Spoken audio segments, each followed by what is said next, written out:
Icon star Allu Arjun నుంచి వచ్చిన mass entertainer Pushpa 2 ప్రపంచవ్యాప్తంగా 11,500 థియేటర్స్లో రిలీజ్ అయిన ఈ చిత్రం బ్లాక్ బాస్టర్ టాక్ తెచ్చుకొని రికార్డులు సృష్టిస్తోంది. మొదటి రోజు రికార్డు నుంచి ఇప్పటి వరకు వరుసగా రికార్డులను బ్రేక్ చేసుకుంటూ వెళ్తోంది. రీసెంట్గా బాలీవుడ్లో ఇప్పటి వరకు ఉన్న అన్ని రికార్డులను పుష్ప 2 బ్రేక్ చేసింది. ఒక్క బాలీవుడ్లోనే 770 కోట్లకు పైగా కలెక్షన్స్ను సాధించి బాలీవుడ్ రికార్డును బ్రేక్ చేసింది. ఇప్పుడు టాలీవుడ్ పాత రికార్డులను కూడా బ్రేక్ చేసిందట.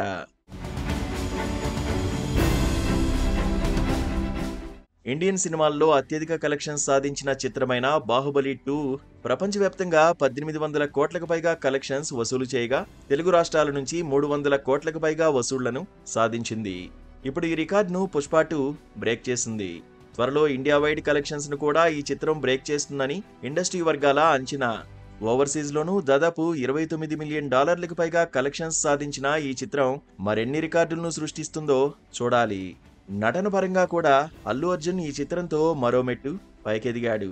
ఇదే ఊపులో పుష్ప 3 రిలీజ్ అయితే ఆ చిత్రం కూడా 2,000 కోట్లకు పైగా కలెక్షన్స్ ను సాధిస్తుందంటున్నారు ఫ్యాన్స్.